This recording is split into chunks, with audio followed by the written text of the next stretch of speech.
Regula Khyathi Gayathri international book of world రికార్డులో చోటు దక్కించుకోవడం సంతోషంగా ఉందని tiny tot schools director Asantha తల్లి రేగుల దీప్తి తెలియజేశారు. ఈ సందర్భంగా గుంటూరు బృందావన్ గార్డెన్స్ కుందుల్ రోడ్లోని టైనీ టాట్స్ స్కూల్లో మీడియా సమావేశం నిర్వహించడం జరిగింది. ఈ సందర్భంగా టైనీ టాట్స్ స్కూల్స్ 2వ తరగతి చదువుతున్న విద్యార్థిని రేగుల ఖ్యాతి గాయత్రిని ఘనంగా సన్మానించి విద్యార్థి తల్లికి 10,000 రూపాయల ఆర్థిక సహాయం అందజేశారు. అనంతరం వారు మీడియాతో మాట్లాడారు. హనుమాన్ చాలీసా, భగవద్గీత శ్లోకాలు చూడకుండా చెప్పటంలో ప్రతిభ కనబరిచినందుకు గాను విద్యార్థినికి ఈ రికార్డు లభించిందని చెప్పారు. తోటి విద్యార్థులు వివిధ రంగాలలో ప్రతిభను చూపించి మెమొంటోలు, ప్రశంసా పత్రాలు అందుకోవటం చూసి తను కూడా ఏదో ఒక రంగంలో నేను కూడా ప్రతిభను చూపాలనే పట్టుదలతో హనుమాన్ చాలీసా, భగవద్గీత శ్లోకాలు నేర్చుకుందని తెలిపారు. చిన్న వయసులో ఇలాంటి ఘనత సాధించడం ఆనందంగా, గర్వంగా ఉందని చెప్పారు.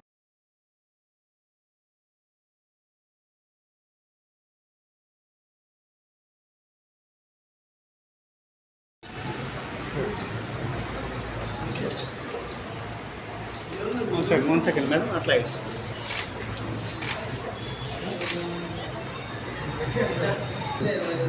Okay. Second word వచ్చిందా?